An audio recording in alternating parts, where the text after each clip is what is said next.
பவன் கல்யாணுடைய அரசியல் என்னென்னா சினிமா பார்த்து ஓடு போட்டான். ஆனால் சனாதனம் என்பது சினிமாவல்ல. சனாதனம் என்பது மூட பழக்க வழக்கத்தை எதிர்ப்பது, வேறு ஒன்றுமே இல்லை. அது ஒரு சயின்ஸ். நீங்கள் திருப்பதி வெங்கடாஜலபதி, நானே இப்போ சொல்கிறேன், திருப்பதி வெங்கடாஜலபதி 1000 ரூபா கொடுத்தவனுக்கு முதல்ல வர சொன்னாரா? 50 ரூபா கொடுத்தவனை கடைசியில் வர சொன்னாரா? எங்கே சொன்னார்? பவன் கல்யாணை பார்த்து கேட்குறேன். முட்டாள் பவன் கல்யாண்.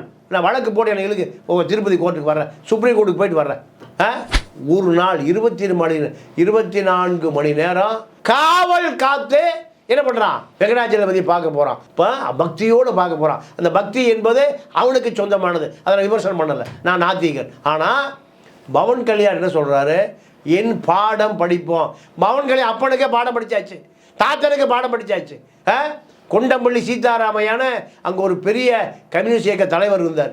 கோயில் கொடியவனின் கூடாரம் ஆகி விடக்கூடாது.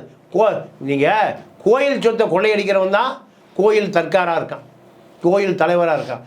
தமிழ்நாட்டில் பாதி கோயிலில் சிலைகளையே காணும். யார் திருடிட்டு போனா? நாத்திகனா திருடுதா? ஆத்திகம் தான் திருடி இருக்கான். உழைக்கிற மக்களை கடவுள் பேரில் வஞ்சிக்காத. கேட்டை திறந்து விட திருப்பதியில் 5 ரூபா கொடுத்தவன் 1000 ரூபா கொடுத்தவன் எல்லாம் வரிசையில் வரட்டும். கடவுளுக்கு அனைவரும் சமமானவன். ஆத்திகர்கள் தான் ஏமாற்றுக்காரர்கள், ஆத்திகர்கள் தான் சமூக விரோதிகள். நாத்திகர்கள் மக்களை பாதுகாக்கிறவன். கோயில் சொத்தை கொள்ளையடிக்கலை, கோயில் சொத்தை ஏமாத்தலை. லட்டில் மீன் கொழுப்பு, ஆட்டு கொழுப்பு, மாட்டு கொழுப்பு இருப்பதாக கதையை கட்டி ஆத்திகர்களுடைய எண்ணத்தில் கொழுப்பை விதைத்தவர்கள் மோசமான ஆன்மீக அரசியல்வாதிகளே தவிர நாத்திக அரசியல்வாதிகள் இல்லை. இதை பவன் கல்யாண அப்பா, தாத்தன், பூட்டன், பாட்டன் அனைவரும் தெரிந்து கொள்ள வேண்டும். தமிழா யூடியூப் சேனல் நேயர்கள் அனைவருக்கும் வணக்கம். நான் உங்கள் அமிர்தா. இன்னைக்கு நம்மளோட தமிழா பாண்டியன் சார் தான் இருக்காரு. நிகழ்ச்சிக்கு போகலாம் சார். வணக்கம். இப்போ கார்த்தி, ஆல்ரெடி நடிகர் கார்த்தி மெய்யழகன் அந்த படம் ப்ரமோஷன், அதுக்கும் ப்ளஸ் தெலுங்குல ஏதோ ஒரு படம் பண்ணுறார். அதுக்காக அவர் அந்த ப்ரெஸ் மீட் ஏதோ அட்டென்ட் பண்ணும்போது லட்டு பற்றி கேள்வி கேட்கும்போது நான் லட்டு பற்றி எதுவும் சொல்கிறதுக்கு இல்லைன்ற மாதிரி சொன்னது. அதுக்கே பவன் கல்யாண் அவர்கள் எந்த மாதிரியான ஒரு ஹார்ஷான ஒரு கமெண்ட் கொடுத்தாருன்றது தெரியும். அதுக்காகவும் கார்த்தி மன்னிப்பு கேட்டுட்டார். இப்போ திருப்பியும் பவன் கல்யாண் ஒரு விஷயம் சொல்லியிருக்காரு. அது என்னன்னா, இங்கே சனாதன தர்மத்தை பற்றி பேசுகிறவங்க பிற மதத்தினர் இல்லை, நாத்திகம் அப்படின்ற பேர் இந்து மதத்திலே இருக்கிறவங்க தான் சனாதன தர்மத்தை பற்றி பேசுகிறாங்க, அவங்க ஒவ்வொருத்தவங்களுக்கும் பாடம் கற்பிக்கணும் அப்படின்ற மாதிரி ஒரு ஸ்ட்ராங்கான ஒரு ஸ்டேட்மெண்ட்டை சொல்லியிருக்காரு சார். இது எந்த அளவுக்கு வரவேற்கப்படுது? இல்லை, இப்போ அடிப்படையாகவே திரைப்பட கலைஞர்களுக்கு அரசியலே தெரியாது. அரசியல் அவர்கள் ஜீரோ, ரஜினி உட்பட. இதில் எம்ஜிஆருக்கே அரசியல் தெரியாது, என்டிஆருக்கு அரசியல் தெரியாது.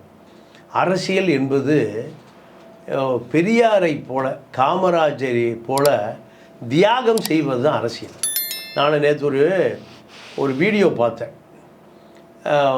தனுஷுடைய பையன், கடைசி பையன் ரஜினியுடைய மகள் ஐஸ்வர்யா, அந்த பையன் சின்ன பையன், 3 பேரும் ஒரு நிகழ்ச்சிக்கு வர்றாங்க. வந்தவுடன் அப்பா மேடைக்கு போயிட்டார், அம்மா மேடைக்கு போயிட்டா, மகன் என்ன பண்ணால் கேரவன் மேடைக்கு போயிட்டான். அது சின்ன பையன். அப்போது அவனுக்கு ஒரு 10 பவுன்சர் பாதுகாப்பு நிற்கிறாங்க. இதை எப்படி பார்க்குறேன்னா, அரசியல் என்பது யார் செய்ய வேண்டியது அரசியல்னு கேட்டால், தெருவில் படுத்து கிடக்கிறான்ல அவர்களுக்கானது தான் அரசியல். சேரியில் படுத்து கிடக்கிறான்ல அவர்களுக்கானது தான் அரசியல். சாப்பாடு இல்லாமல் வேலை செஞ்சுட்டு கூலி கிடைக்காம முதலாளி எதிர்த்து போராடுறான்ல அவன் செய்வது தான் அரசியல். இப்போது உலக அரசியல் எடுத்து பார்த்திங்கன்னா, 3 நேரம் கேரவன் வேனில் வசதியாக இருக்கக்கூடிய இளைஞர்கள் அரசியல் தலைமை தாங்கவே இல்லை. முதல் உலக யுத்தம் யாருக்கும் தெரியாது. 2வது உலக யுத்தத்தை இந்த உலகம் பூரா தெரிஞ்சிருக்கு. ஏன்னா 1945 35 to 45 10 ஆண்டு காலம் நடந்ததான் 2ஆம் உலக யுத்தம். அந்த உலக யுத்தத்தை தெரிந்து கொள்ளாத யாரும் உலகத்தில் இருக்க முடியாது. இந்த 2வது செகண்ட் வேர்ல்டு வார் பல நாடுகள் உடைந்தது, பல நாடுகள் பிரிந்தது, பல நாடுகள் சுதந்திரம் கிடைச்சது. 2ஆம் உலக யுத்தத்துக்கு பின்னாடி தான் பிரிட்டிஷ்கார் நம்மளை விட்டே போனான். அது வரைக்கும் இந்தியாவில் சுதந்திர போராட்டம் என்ற அரசியல் நடந்து கொண்டே இருந்தது. அப்போது அந்த 2ஆம் உலக யுத்தத்தை ஆரம்பித்தவன் யாருன்னு கேட்டிங்கன்னா அட்லாஃப் ஹிட்லர். அந்த ஹிட்லரை அப்பா யாரும் தெரியாது, அம்மா யாரும் தெரியாது, ஒரு வேலைக்காரி தான் எடுத்து வளர்த்துறான். அப்படி வளர்த்துக்கிற போது அந்த இளைஞன் ஓவியம் கற்றுக்கிறான். ஓவியம் கற்றுக்கொள்ளுகிற இளைஞன் ஜெர்மனுடைய வரைபடத்தை பெருசாக்குறான். ஜெர்மனுடைய வரைபடத்தை பெருசாக்குறான். அப்போ ஒரு நாள் அந்த அம்மா வளர்ப்பு தாய் கேட்குறா, என்னடா ஜெர்மன் தப்பு தப்பாக கோணையாக வரைஞ்சி வச்சுருக்கிய? இல்லை அம்மா, ஜெர்மனுடைய எல்லையை பக்கத்து நாடுகளெல்லாம் சேர்த்து விரிவுபடுத்திட்டேங்கிறான். எதில்? மேப்பில். அப்போ அந்த பாட்டி சொல்கிறா, உனக்கு சோத்துக்கே நான் தான் போடுறேன், நீ எப்படா ஜெர்மனுடைய எல்லையை விரிவுபடுத்தி ஜெர்மன் அவ்வளோ பெரிய நாடாக்க முடியுங்கிறா? என்னால் முடியுமா? முடியும். முடிந்ததா இல்லையா? முடிஞ்சது. அப்போ அதே போல் அவன் கேரவன் வேன் பையனும் அல்ல, பவன் கல்யாணை போல முட்டாளும் அல்ல. இரண்டாவது உலக யுத்தத்தை முடித்து வைத்தவன் யாருன்னு கேட்டிங்கன்னா ஸ்டாலின், ஜோசப் ஸ்டாலின், ரஷ்ய அதிபர். ரஷ்ய அதிபர்கிட்ட போய் அமெரிக்க அதிபர் போய் காத்து கிடக்கிறார். அவர் யார்? அவருடைய பெயர் ஹைசன் ஹோவர். ஏன் காத்து கிடக்கிறாருன்னா, ஹிட்லரு ஐரோப்பாவை பிடிச்சிட்டான், ஆசியாவை பிடிச்சிட்டான், அடுத்து வர வேண்டிய இடம் அமெரிக்கா, எப்படியாவது காப்பாற்று. பிரிட்டன் பிரதமர் வின்ஸ்டன் சர்ச்சில் எப்போயாவது சுருட்டு குடிச்சிட்டே இருப்பார். அவர் பார்த்தா சுருட்டோடு தான் பார்க்க முடியும். அவர் போய் ஜோசப் ஸ்டாலின்கிட்ட, என்னுடைய நாட்டை காப்பாற்று, ஹிட்லர் ஃப்ரான்ஸை பிடிச்சிட்டான், சுற்றி ஐரோப்பாவை பூரா பிடிச்சிட்டான், என்னை காப்பாற்று. யார்கிட்ட போய் உட்காந்துருந்தார்? ஜோசப் ஸ்டாலின்கிட்ட, ரஷ்யாவில் அதிபரை கூப்பிட்டு கெஞ்சிட்டு இருந்தார். இதுதான் வரலாறு. அப்போது ஜெர்மனுடைய படைகள் தான் எங்கே போய் மாட்டிக்கிச்சு? ரஷ்யாவில் போய் மாட்டிக்கிச்சு. சரி. ஜெர்மனுடைய படைகளுக்கு சவக்குழிய ஸ்டாலின் எங்கே வெட்டி வச்சுருந்தாருன்னா ரஷ்யாவில் வெட்டி வச்சுருந்தார். அப்போது இந்த ஸ்டாலினை 9 வயதில் அம்மா சலவை தொழிலாளி, அப்பா செருப்பு தைக்கிற தொழிலாளி. உலக வரலாறுல 2 பேரையும் யாரும் மறைக்கவே முடியாது. இந்த ஏழை குழந்தைய படிக்கிறதுக்கு வசதி இல்லாமல் ஒரு கிறித்துவ மிஷனரியில் உண்டி சேர்த்துறாங்க. அவருடைய பெயர் ஜோசப், ஸ்டாலினுடைய பேர் ஜோசப். அப்போ அங்கே 9வது படிக்கும் போதே கம்யூனிசத்தை படிக்கிறார். கிறிஸ்டின் மிஷனரியில் கம்யூனிசத்தை படித்த பிறகு அந்த புத்தக பையை பெட்டி படுக்க சாப்பாடு தட்டோடு தூக்கி தெருவில் போட்டுடலாம். 9வது படிக்கிற 14 வயது பையன் எங்கே போகிறதுன்னு தெரியாமல் முழிக்கிறான். எங்கள் மாஸ்கோ வீதிகளில் ஒரு கம்யூனிஸ்ட் அந்த வழியாக போன ஒருவர், ஏன்டா தம்பி நிற்கிற, புத்தக பையெல்லாம் தெருவில் கிடக்குதுங்கிறார். ஸ்கூல்லேருந்து தூக்கி வெளியே வீசிட்டாங்க, நான் இப்போ எங்கே போகிறதுன்னு தெரியலைங்கிறான். வாடா அவனை நான் காப்பாற்றுறேன்னு அவர் தான் அந்த இளைஞனுக்கு கம்யூனிசத்தை சொல்லி கொடுத்து கம்யூனிசத்தினுடைய அந்த வளர்ப்பு தந்தையாக மாறி உலக வரலாறை மாற்றினார். நான் இப்போ எதுக்காக சொல்ல வரேன்னா, பவன் கல்யாணுக்கும் ரஜினியுடைய சின்ன பையனுக்கும் சொல்கிறேன். காரணம், வறுமை தான் ஒரு மனிதனை அரசியல் மயப்படுத்தும். இதே ஆந்திராவில் தான் தெலுங்கானா புரட்சி நடந்தது. இதெல்லாம் பவன் கல்யாணுக்கு தெரியாது. பவன் கல்யாணுடைய அரசியல் என்னென்னா, சினிமா பார்த்து ஓடு போட்டான். ஆனால் சனாதனம் என்பது சினிமாவல்ல. சனாதனம் என்பது மூட பழக்க வழக்கத்தை எதிர்ப்பது, வேறு ஒன்றுமே இல்லை. அது ஒரு சயின்ஸ். பெரியாராகட்டும், அம்பேத்கர் ஆகட்டும், அத்தனை பேரும் என்ன சொல்கிறாங்கன்னா, ஆல் ஆர் ஈக்குவல், அனைவருக்கும் சம உரிமை வேணும். சனாதனத்தில் அது கிடையாது. அது கிடையாது. சனாதனம் என்பது மேட்டுக்குடி ஒரு சாரர், அவர்களுக்கு உழைத்து போடுபவன் கீழ்சாதி.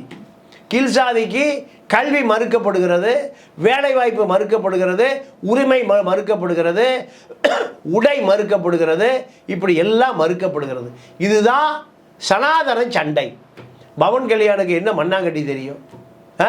பவன் கல்யாண் இப்போ ஆந்திரா லட்டை ஆன்மீகம் பேசணும்னு போய் வாங்குறான். நானும் போய் வாங்கியிருக்கேன். அப்போது ஏன்னா என்னுடைய குடும்பத்தில் நான் நாத்திகன், ஆனால் என்னுடைய மனைவி ஆத்திகர். அப்போது மனைவியை நான் நிர்பந்தப்படுத்துவதில்லை. என்னுடைய கொள்கை எனக்கு பெருசு, என்னுடைய மனைவி கொள்கை அவளுக்கு பெருசு. அப்போது திருப்பதிக்கு நானும் போயிருக்கேன். இப்போ என் பையன் வந்திருக்கேன் வெளிநாட்டிலேருந்து, திருப்பதி போயான்னு குடும்பமே நிற்கிது. போய் லட்டு வாங்கியே ஆகணும், சாப்பிட்டே ஆகணும். நான் வர முடியாதுன்னு சொல்ல முடியாது. அப்போது அப்படிலாம் நீங்கள் ஃபீல் பண்ணி எதுக்கு சார் போகணும்? அப்படிலாம் எதுக்கு ஃபீல் பண்ணி போகல. குடும்ப திருப்தி, குடும்ப சந்தோஷம். என்னுடைய மனைவி, மகன், மகள், அப்பா நீயும் வாப்பா, இதுக்காக தான். அப்போது பவன் கல்யாணுக்கு ஆன்மீகம் நாத்திகம் இரண்டுக்கும் வித்தியாசமே தெரியல. நாத்திகம் என்பது ஏதோ மனித குலத்துக்கு எதிரானதல்ல. பெரியார் மனித குலத்துக்கு எதிரானவர் அல்ல. கடவுள் மறுப்பாளர்கள் இல்லைன்னு சொல்ல வரீங்களா? கடவுள் பேரில் ஏமாற்று நடக்கக்கூடாது. கடவுள் நீங்கள் திருப்பதி வெங்கடாஜலபதி, நானே இப்போ சொல்கிறேன், திருப்பதி வெங்கடாஜலபதி 1000 ரூபா கொடுத்தவனுக்கு முதல்ல வர சொன்னாரா? 50 ரூபா கொடுத்தவனை கடைசியில் வர சொன்னாரா? எங்கே சொன்னார்? பவன் கல்யாணம் பார்த்து கேட்குறேன். முட்டாள் பவன் கல்யாண், நான் வழக்கு போட்டு எனக்கு இழுக்கு திருப்பதி கோர்ட்டுக்கு வர்றேன், சுப்ரீம் கோர்ட்டுக்கு போயிட்டு வர்றேன்.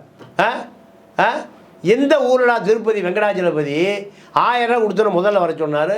50 ரூபா கொடுக்குற ஏழை பாலை மூட்டை தூக்கி வண்டி இழுத்து குழந்தை குட்டி பொண்டாட்டி உள்ளையோடு போகிறான், எங்கே அழுக்கு சட்டையோடு போகிறான், பஸ்ஸில் ஏறி போகிறான், ரயிலில் ஏறி போகிறான், ஜென்ரல் கம்பார்ட்மெண்ட்டில் ஏறி போகிறான், BMW காரில் போல.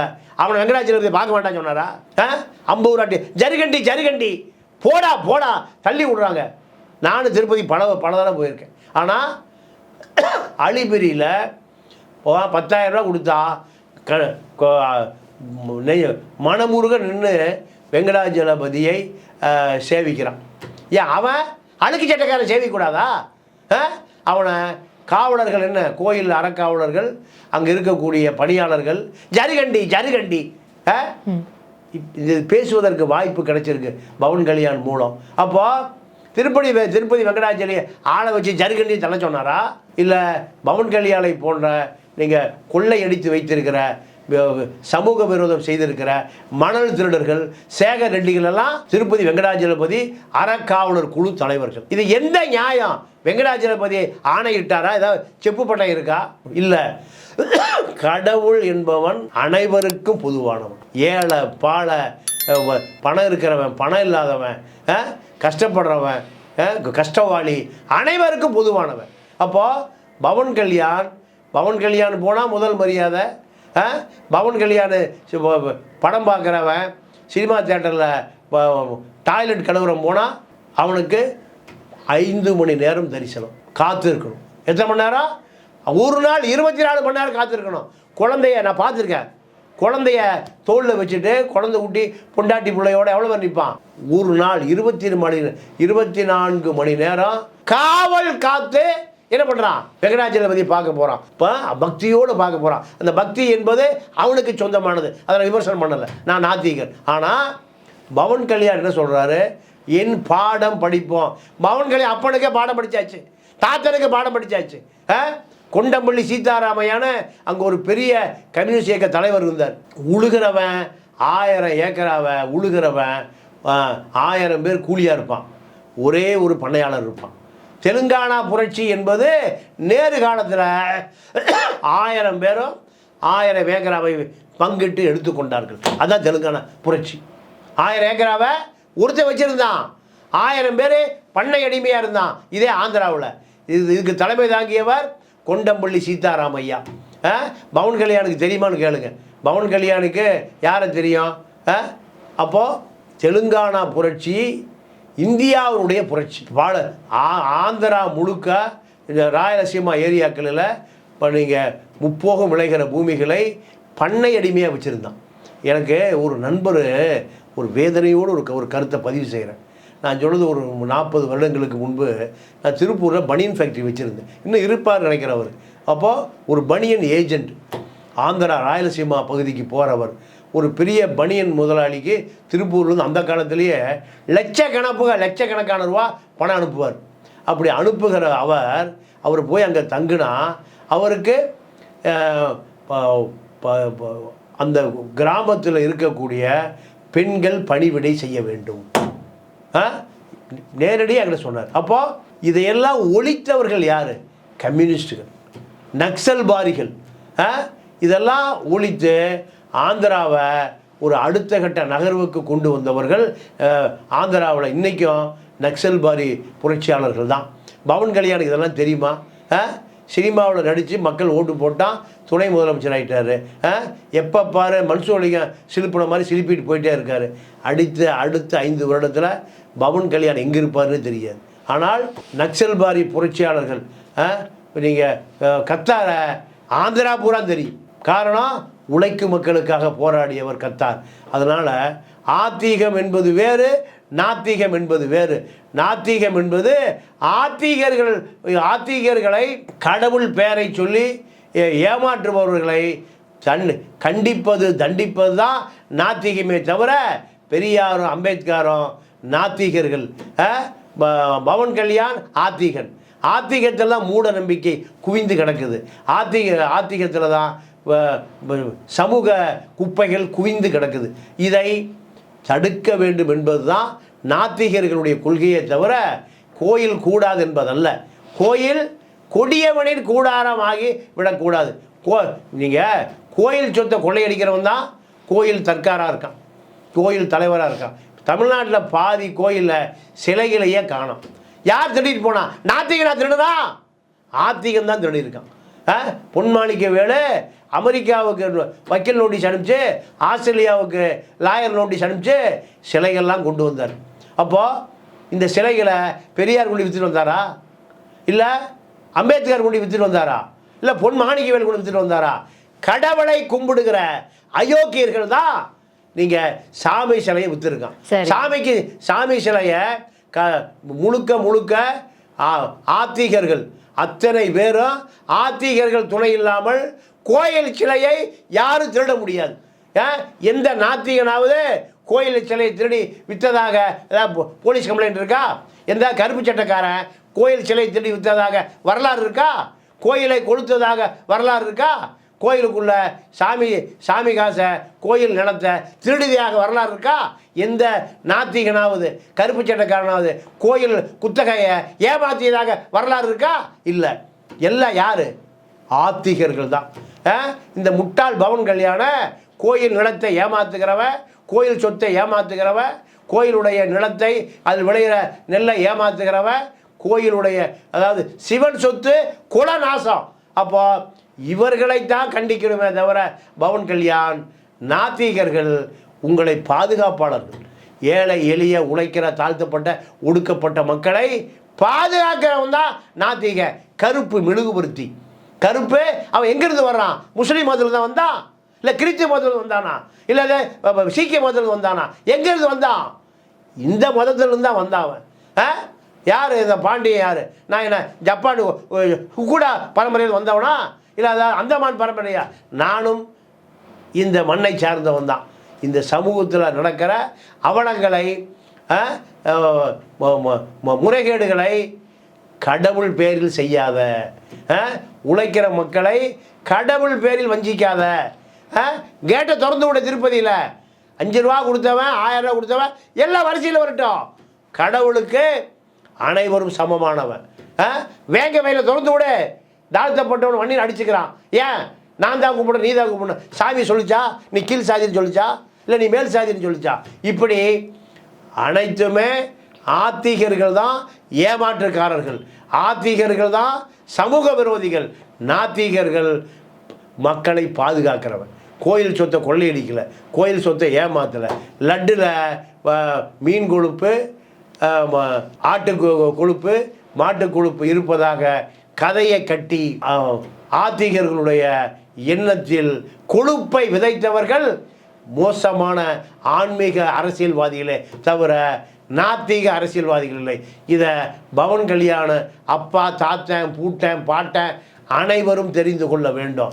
இது முழுக்க சந்திரபாபு நாயுடு, ஜெகன்மோகன் ரெட்டி அரசியலுக்காக வெங்கடாஜலபதி பயன்படுத்தப்பட்டிருக்கிறார் என்பதை பவன் கல்யாணுடைய பரம்பரை தெரிந்து கொள்ள வேண்டுமே தவிர நாத்திகர்களுக்கு பாடம் படிப்பதற்கு பவன் கல்யாணுடைய பரம்பரையே வந்தாலும் பதில் சொல்ல முடியாது. காரணம், நாத்திகன் மனிதாபிமானி, நாத்திக மக்களுக்காக நிற்பவன். கோவை ராமகிருஷ்ணன், குளத்தூர் மணியும் பெரியார் எதை சொன்னாரோ, பெரியார் எவன் சொத்தையும் ஆட்டை போட்டதில்லை, எந்த சொத்தையும் அவர் அபகரித்ததில்லை, கொடநாடு எஸ்டேட் வாங்கலை, ரெட் ஜெயின் சினிமா எடுக்கலை, ஜி ஸ்கொயர் நிலம் வாங்கலை, அவருடைய சொத்துக்கள் வாரிசு குழந்தை குட்டி ஒன்றுமே இல்லை, எல்லாம் பெரியார் அறக்கட்டளைக்கு எழுதி வச்சுட்டு அவர் போயிட்டார். இந்த சொத்து பூரா மக்கள் கொடுத்த காசு, மக்களே எடுத்துக்கலான்னு போயிட்டார். இவர் தான் நாத்திகத்தினுடைய தலைவரை தவிர பவன் கல்யாண் ஒரு படத்துக்கு 100 கோடி ரூபா வாங்குறார். ஒயிட்டில் 50 கோடி, கருப்பில் 50 கோடி வாங்குகிற இவர்கள் நாத்திகர்களை பற்றி பேசக்கூடாது, நாக்கை திருத்திக் கொள்ள வேண்டும். இதுதான் இறுதி எச்சரிக்கை. நன்றி, வணக்கம். வணக்கம் சார்.